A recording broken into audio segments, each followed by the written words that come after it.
Hey everyone, it's me Hamza and you are watching H T reacts. Welcome back to the channel. कैसे हैं आप सब? ठीक ठाक हैं? उम्मीद करता हूँ अच्छे होंगे, खैर खैरियत से होंगे, एंजॉय कर रहे होंगे। वीडियो का टाइटल पहले बता दूं कि वो ये है कि अकेला भारत आने वाले वैश्विक आर्थिक संकट को मैनेज कर सकता है।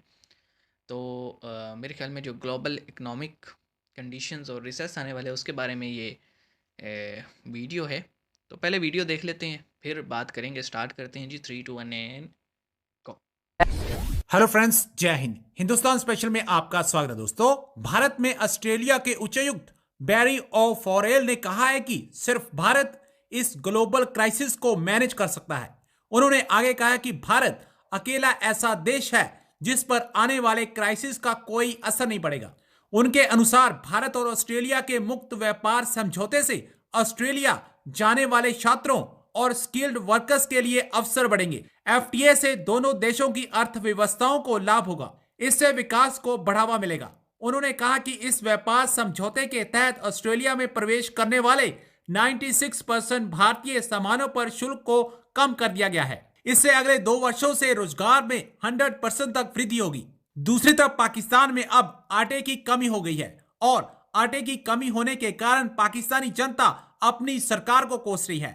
पाकिस्तान मीडिया अपने देश के बनते हुए ऐसे हालातों पर आंसू बहा रहा है। Only India can manage global economical crisis, ये स्टेटमेंट है ऑस्ट्रेलियन हाई कमिश्नर की। और साथ ही साथ उन्होंने ये भी बोला है कि इंडिया एक ऐसी प्लेस है जो कि अपना रोल प्ले कर सकती है डिफरेंट वे में ग्लोबल इकोनॉमिकल क्राइसिस को कंट्रोल करने में या फिर मैनेज करने में। इसी वाले से पाकिस्तान की पब्लिक से बात करेंगे कि अगर दुनिया की मुख्तलिफ कंट्रीज ये सोच रही हैं कि इंडिया जो इस टाइम ग्लोबल इकोनॉमिकल सिचुएशन चल रही है उसको मैनेज कर सकता है, G20 का भी प्रेसिडेंट बन चुका है, तो फिर पाकिस्तान की जो इकोनॉमिकल कंडीशन है, क्या इंडिया के साथ अगर रिलेशन बेहतर होते तो हमें कुछ बेहतरी की उम्मीद थी। जैसा कि इंडिया ने श्रीलंका को भी सपोर्ट किया और अपने नेबर कंट्री के साथ रिलेशन काफ़ी हद तक बेहतर है इकोनॉमिकली। इसी वजह से पाकिस्तान की पब्लिक क्या राय रखती है। ऑस्ट्रेलिया के हाई कमिश्नर ने रिसेंटली अभी स्टेटमेंट दी है कि इंडिया ग्लोबल इकोनॉमी को बेहतर करने के लिए इस टाइम बेस्ट प्लेस है। और इसके अलावा उन्होंने बोला है कि G20 का प्रेसिडेंट बन चुके हैं इंडिया, तो इसलिए वो काफ़ी पॉजिटिव रोल प्ले कर सकता है इकोनॉमी को बेहतर करने के लिए पूरी दुनिया की। क्या कहना चाहेंगे आपके, अगर हमारे रिलेशन इंडिया के साथ बेहतर होते तो हमारी भी इकोनॉमी कहीं ना कहीं बेहतर होती?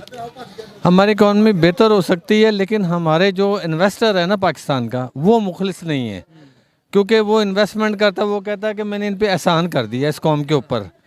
तो वो उससे पहले अब इंडिया में देख लें कितनी कितनी बड़ी कंपनियां वो करती हैं। बड़ी बड़ी उनकी तो अपनी मेड इन इंडिया बहुत, किसी भी इंडस्ट्री की बात कर लें आप, ऑटोमोबाइल इंडस्ट्री की बात कर लें आप, ये ज्वेलरी की इंडस्ट्री की बात कर लें, गारमेंट्स। हमारे यहाँ जो ठेका लेता है ना, वो पहले कहता है मुझे कितने पैसे दोगे।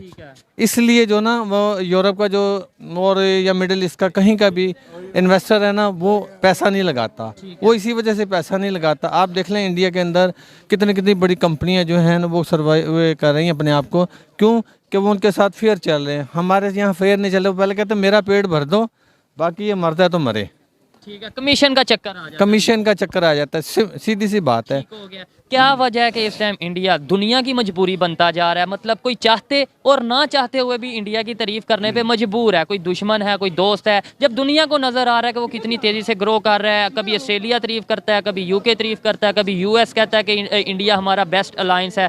क्या वजह है? उनकी पॉलिसीज को कोई बेहतर है या उनके लोग बेहतर हैं, एजुकेशन बेहतर? उनके पास एजुकेशन बहुत है और वो हमसे ज़्यादा बेहतर है। इसलिए बेहतर है कि मैंने आपको बताया ना कि वो अपना पहले फ़ायदा नहीं सोचते, वो कंट्री का सोचते हैं कि हमारे मुल्क में इन्वेस्टमेंट आएगी, इससे हम सबको फ़ायदा होगा। लॉन्ग टर्म सोचते हैं। हम सोचते हैं कि पहले हमारी जेब भर जाए, फिर बाद में देखेंगे कि क्या करना क्या नहीं करना।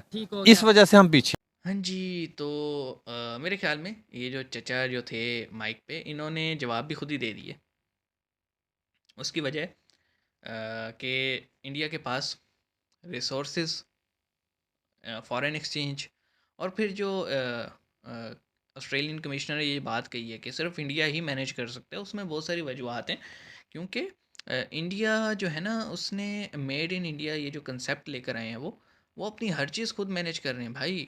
रॉ मटेरियल से लेके प्रोसेस्ड मैन्युफैक्चर, हर चीज़ सब कुछ खुद कर रहे हैं, बाहर से कुछ ऐसा नहीं है कि रॉ, जैसे चाइना की पॉलिसी थी कि वो रॉ मटेरियल इंपोर्ट करते थे, चीज़ें मैन्युफैक्चर करके एक्सपोर्ट करते थे, और उनकी इस चीज़ से जिस तरह से वो आगे बढ़ रहे थे, अमेरिका ने उसको किस तरह से क्रश किया ये भी आपके सामने है कि सैंक्शन लगाए, कंपनीज मटेरियल नहीं परचेज कर सकती, और इनकी इकॉनमी कंडीशन आप देख लें कोलैप्स कर गई है। 2.5% या 8% इनका निकला है रेट इस बार। तो एस कंपेयर कर लें अगर इसको आप अगर इंडिया से, तो वो एक अलग ही सिनेरियो है। वो रॉ मटेरियल भी खुद ही जनरेट कर रहे हैं, मैन्युफैक्चर भी खुद कर रहे हैं, और दुनिया की ज़रूरत बनते जा रहे हैं। और अब जब आप दुनिया की ज़रूरत बन जाएं तो फिर डेफिनेटली हर कोई कहता है कि ये मेरी गुड बुक्स में रहे और मैं इसकी गुड बुक्स में रहूं। तो हम ये देखते हैं कि बड़ी बड़ी ताकतें इंडिया के आगे इस वक्त बेगी बिल्ली बने हुए हैं। अब पाकिस्तान का जहाँ तक ताल्लुक है, पाकिस्तान किस मुंह से मतलब अभी रिलेशंस की बात करें। देखें, अगर हम रिलेशंस की इस वक्त बात करेंगे तो वो साफ ज़ाहिर है कि हमें फिर हमारी एक तो हालत ख़राब है, और रिलेशन अच्छे करने की तब बात करें जब सब ठीक हो, फिर लगता है कि आप एक अच्छी इंटेंशन से कर रहे हैं। अब आपकी हालत बुरी भी पड़ी है, आपको ज़रूरत है इंडिया की, और अब आप कहें मुज़ाकरात की बात, जैसे शहबाज शरीफ ने भी कहा है, तो वो बात खटकती है, वो समझ में नहीं आती बात कि यार ये मतलब वैसे तो तुम हमें कुछ समझते नहीं हो हर वक्त। लैंग्वेज इस तरह की होती है, बिलावल भुट्टो की भी आपने सुनी होगी कुछ टाइम पहले, और अब तुम हमें मुज़ाकरात हैं। तो भाई देखो, इस वक्त इंडिया को पाकिस्तान की ज़रूरत नहीं है, पाकिस्तान को ज़रूरत पड़ रही है, और पाकिस्तान इस वक्त अब परेशान है कि किस मुंह से मदद मांगूं। हैं मतलब हाल काम ही ऐसे हैं आज तक। तो सही था, अच्छा वीडियो था, और डेफिनेटली आने वाले टाइम में बहुत कुछ बदलने वाले है।